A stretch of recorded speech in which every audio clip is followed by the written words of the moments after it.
Nisargadatta Gita by Pradeep, Apte.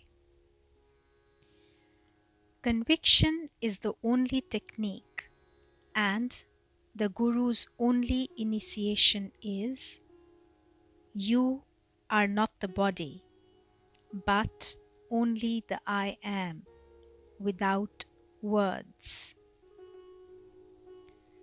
The many people who have read a lot and moved from Guru to Guru have found that initiation and technique are commonly transmitted from Guru to their disciples. Expecting something quite similar, they are taken aback when they come upon a true Guru who says that conviction is the only technique. And what is that conviction about? It is that I am not the body, but only the knowledge I am, without words, which he says is the only initiation. This is something very basic, simple, and straightforward. And the beauty of it is that it does not conform to any conventional religion. When you clearly see that it is the I am that is born, you stand apart from it as the unborn. The belief that you are born and you will die one day is embedded very strongly in you at present, and hence fear ever prevails. Following the Guru's teaching, you go back and come to the knowledge I am, and dwell there for a sufficient amount of time. It is during this period of abidance in the I am that a moment comes when you see very clearly that it is the I am that is born. When you see this, you stand apart from it as the unborn, something which occurs almost immediately. Once the I am goes, what remains is the original, which is unconditioned, without attributes or identity. This is called Parabrahma, or the Absolute. The departure of the I am marks the end of all concepts, or the illusion. You are no longer a conditioned individual, but stand as the original, and the original has no attributes or identity. How could the formless, nameless, infinite have any attributes or identity? It is the very basis. All that we see with attributes or identity have only appeared on it, which again are based on the fundamental primordial concept or illusion I am. Since the only means of communication we have is words or language, this infinite has been called the Parabrahman or the Absolute. The absence of I am is not experienced by someone. It has to be understood in such a manner that the experiencer and the experience are one. You are so deeply rooted in duality that you always feel that there must be someone who will experience nothingness, the void, space, or the absence of I am. It is impossible for the mind to conceive of a state of non-duality because it can function only in a dual or subject-object mode. Thus, obviously, the mind has to stop, or you have to transcend the mind. And for that to happen, you have to come to the I am, which is the point from where the mind begins. When you abide in the I am, a moment comes when it disappears, and then the experiencer and the experience merge, and what remains is your true natural state beyond words or description. The knowledge I am, which appeared in childhood, is a cheat as it has made you believe the illusion is true. See how this knowledge I am is a friend and foe as well. As a friend, it can show you the way out, but as a foe, it has tricked you into believing you are the body. It has conned you into imagining you are a person born in this world and that one day you will die. This Janus-like nature of the I am has to be understood. It is the Lord of the gates with two opposite faces. This knowledge I am has dawned on you. Thereafter, witnessing began. That one who witnesses is separate from what is witnessed. This knowledge I am has come uncalled. It has appeared or dawned on you without your asking for it.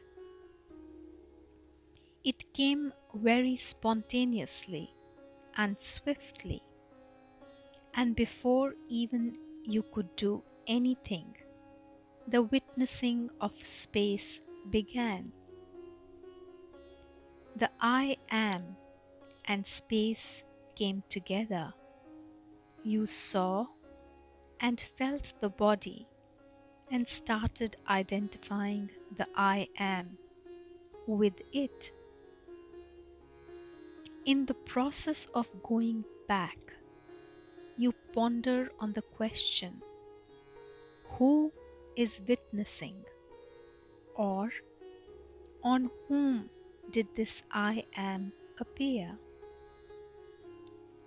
Then you realize that the one who witnesses has to stand apart from what is witnessed, and that this one has been forever there.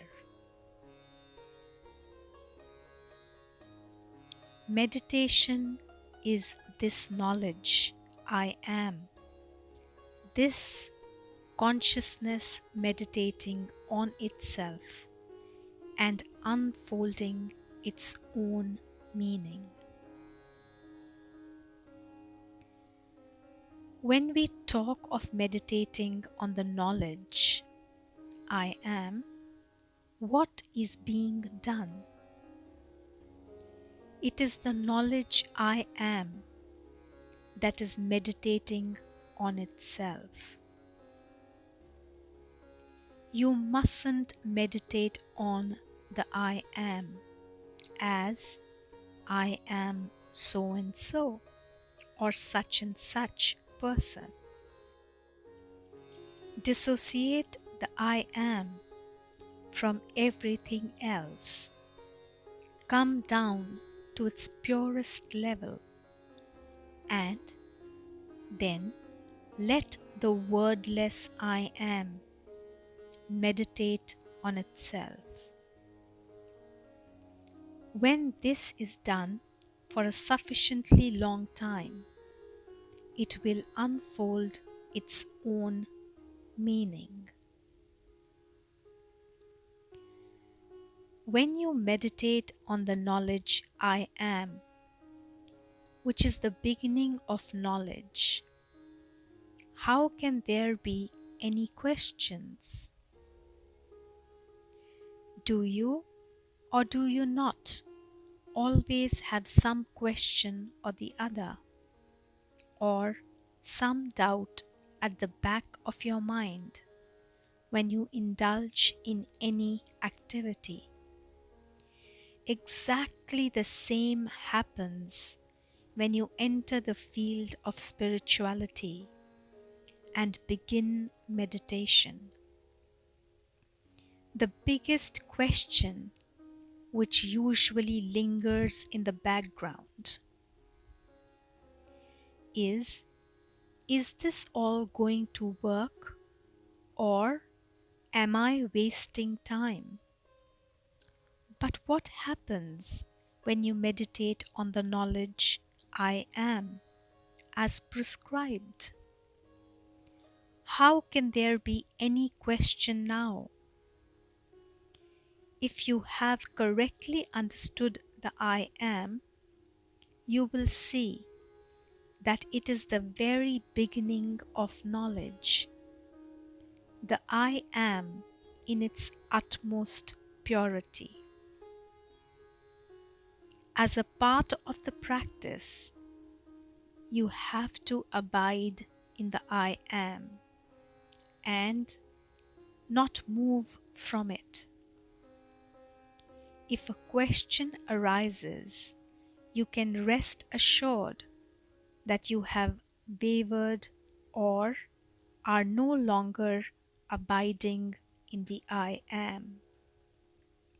In fact, this is a very useful means of assessing your progress in the sadhana practice. The objective is to arrive at a stage when there are no questions arising anymore.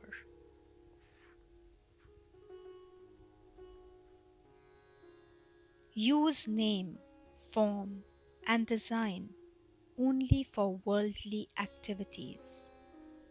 Otherwise, just hold on to the knowledge I am without body awareness beyond name, form, or design. Although you may be abiding in the I am, physically, you are still lodged in the body, something you cannot do away with. You have a name, form, and design assigned to you by the world. Well, since the world itself has given you all these, you may as well use these for all the worldly activities. Bear in mind always, at all times, and unwaveringly, that you are none of these. They are only available to you. Activities may go on, but you must keep holding on to the knowledge I am without the body awareness. There are no techniques except the technique that I am, that is, the firm conviction that I am means only I am. Again, the Guru places emphasis on this technique and teaching or initiation as mentioned earlier. The only technique prescribed is abidance in the I am and developing the firm conviction that I am. What does this conviction mean? It means that when you abide in the I am, it is only the I am and nothing else, the I am in its purity. You should be completely infused with the knowledge I am everywhere and at all times. Then and only then you stand a chance of transcending it. This conviction can be strengthened by meditation, and meditation means when the knowledge I am remains in that knowledge. How did the conviction that I am the body or I am so and so come? It was because you were reminded of these again and again by the people around you. This is the convention, the tradition, part of the conditioning. And you believe I am born as a body in this world.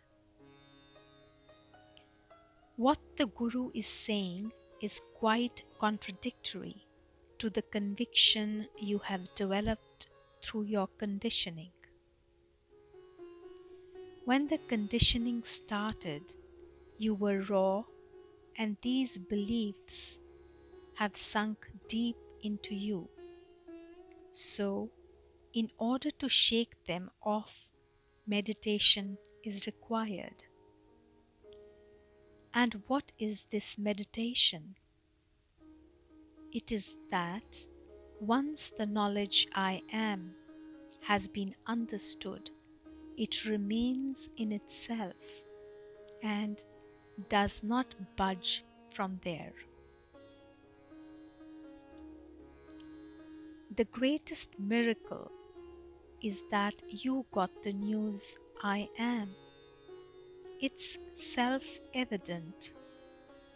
Prior to knowing that you are, what knowledge did you have? Remember that moment when you first came to know that you are or I am. almost instantly, space also came along with it. And soon you had the feeling, I am in this world. Just observe the power of this news, I am, that you got. Is it not a miracle that it created the world which you believe you are living in? Before the arrival of the I am, did you know anything? Or rather, before the news I am came, did you need to know anything? Knowledge was not required because you were, and even now you are knowledge itself. Meditation means to have an objective or hold on to something. You are that something, just being the being I am. Meditation means to ponder or have your attention focused on some object, image, or mantra. You do so till what you have held in meditation disappears. Or you can say, you, the subject, and the object merge into a unity. When you just be or are in the knowledge I am, only you are both the subject and the object of meditation. It is the being meditating on being, and as a result, both cancel out each other, and what remains ultimately is the Absolute. It is not with the body identification that you should sit for meditation. It is the knowledge I am that is meditating on itself. True meditation only begins when initially, using your discrimination, you cut off everything that does not go with the I am, which includes the body-mind identification, which is the major obstacle. You should not have the feeling, I am so and so, meditating, or I am sitting at this particular place, in this posture, meditating on. All these externalities must go. It should be only the knowledge, I am, that should be meditating on itself. It is only when the purity of I am is maintained in meditation that there is a chance that it will disappear. When this I am or conscious presence merges in itself and disappears, the state of samadhi ensues. You should be completely engulfed by the I am or your conscious presence in every way, in all directions, at all times. The knowledge I am must be infused into you. When you do this, with earnestness and a tremendous intensity, the I am merges into itself and disappears. When this happens, it is said that the state of samadhi ensues. In the womb, the knowledge I am is dormant. It is the birth principle which contains everything. The knowledge I am is an assertive phenomenon which is very strong and prevalent throughout nature. The I am is there in the egg released from the ovum in a female, and also in every sperm of the male, rapidly running towards the egg in the womb. When the sperms hover around the egg, they are desperate to penetrate it and complete the process of the conception of another I am. Finally, one of them manages to enter. Fertilization occurs, and a new I am is conceived. Thereafter, it is a multiplication and differentiation process, forming the embryo followed by the fetus in the womb. Each cell of the fetus carries the I am, which lies dormant in the womb, and it is the I am that is born.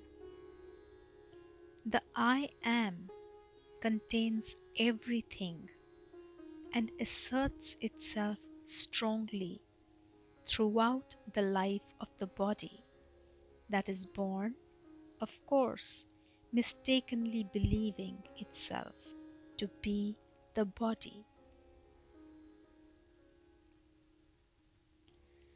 The birth principle is Turya, the fourth state, which means where consciousness is.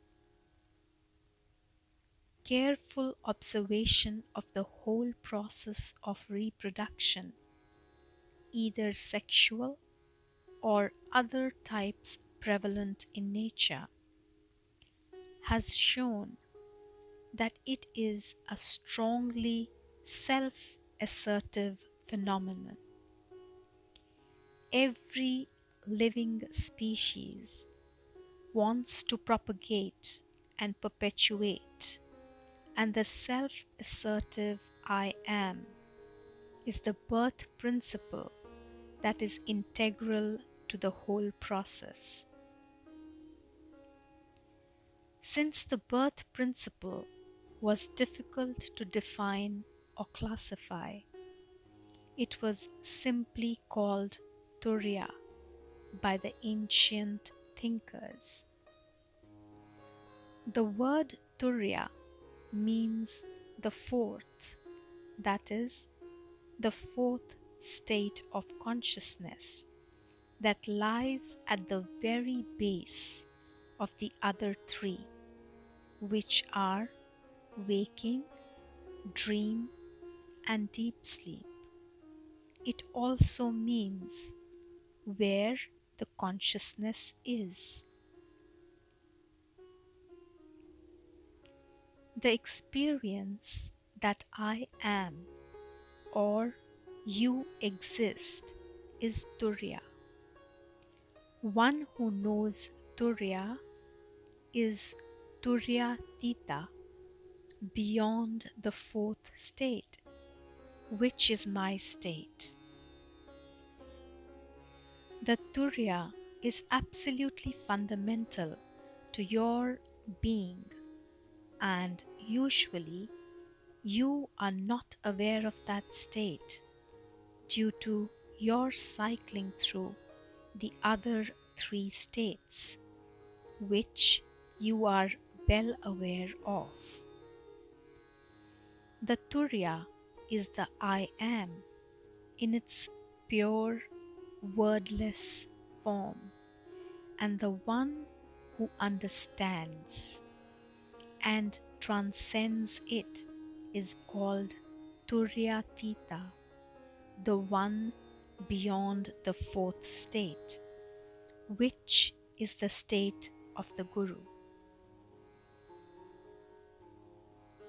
Turya, or I am, is within consciousness,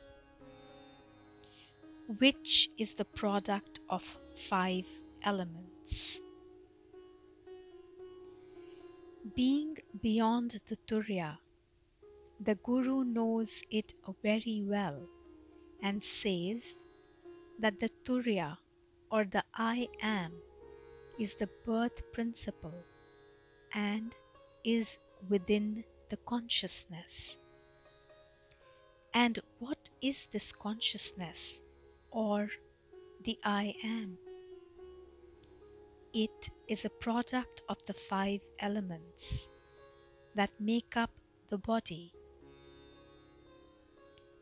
It is the very essence of the five elements and the three qualities, and keeps on humming throughout your life. In order to stabilize in the I am, or Turya, you must understand this birth principle. The Guru once again stresses the importance of understanding the Turya, or the I am, in order to get stabilized in it.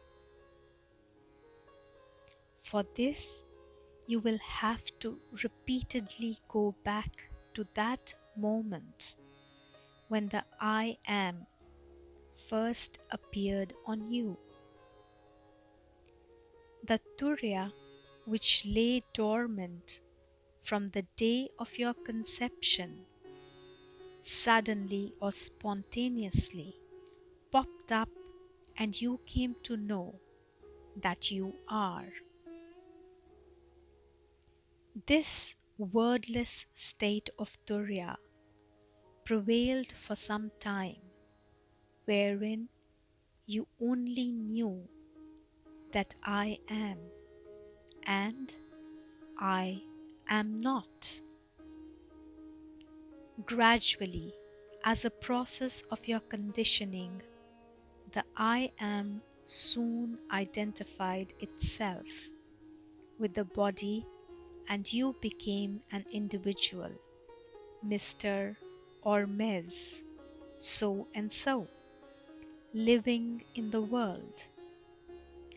The three states of waking, dreaming, and deep sleep took over, and you forgot the background, Turya. Turya, or I am, is always described as the witness state that sees through the waking, dreaming, and sleeping. And Turyatita is even beyond that. Further commenting on the Turya, the Guru describes it as the witness, or the witnessing state that lies behind the waking, dreaming, and deep sleep states. It does all the witnessing through these three states. Deep, earnest meditation, as prescribed by the Guru, is required in order to get stabilized in the Turya, or the I am. and only then you stand a chance of transcending the I am and becoming a Turya, the one beyond the Turya, or the I am. In the absence of the basic concept I am, there is no thought, no awareness, and no consciousness of one's existence.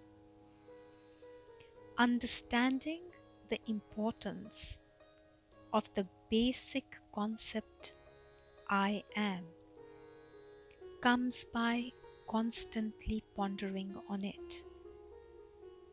The more you dwell on it, the more you realize that yes, this is it. On this I am rests everything.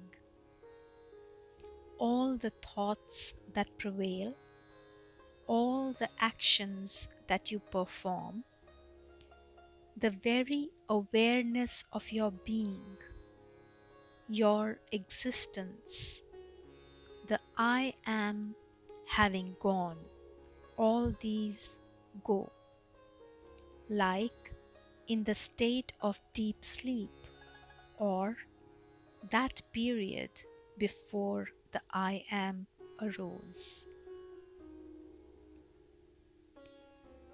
Together with the body and the indwelling principle I am, everything is. Prior to that, what was there? The indwelling principle I am is absolutely essential for everything to surface. The body may be there, but unless the I am principle arises, nothing can be known. Once you have understood the importance of the knowledge I am, all your efforts should be directed towards investigating it. The very first question that you must ask is, how did this I am come to be? Prior to that, what was there? Hang on the I am, which is your only capital. Meditate on it and let that unfold all the knowledge that has to come. You have wandered a lot, and here for the first time, something so simple has been stated. The Guru has gone on trying to make you understand the I am in every way he can. He calls this knowledge I am, the only capital you have, and remember, when he says so, he is right.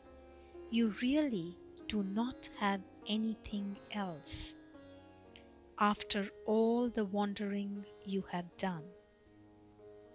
Do what he says, and now meditate on this knowledge I am. The Guru says from his own experience that this knowledge itself will unfold whatever you want to know. You should identify yourself only with this indwelling knowledge. I am. That is all. Sever your links with everything that has just added onto the I am and destroyed its purity. After doing this with surgical precision, just stay there and identify yourself with this pure, indwelling knowledge, I am. This knowledge is the only legacy you have. Understanding and abiding in it is all that you have to do. If you do this earnestly, a moment will come when you go beyond the I am into your natural state.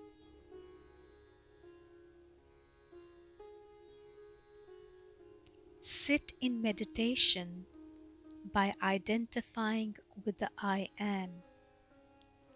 Dwell only on the I am, not merely the words I am. Having understood the knowledge, I am, dwell or abide in the I am only without words. In order to do this, you will have to go back to that period that followed after the arising of I am, or when you just came to know that you are. At that time, you had no knowledge of words or language and lived in a non-verbal state. That state has to be caught and abided in. That period was devoid of any concepts which came later as a part of your conditioning. Forget all about physical disciplines in this connection and just be with that knowledge, I am.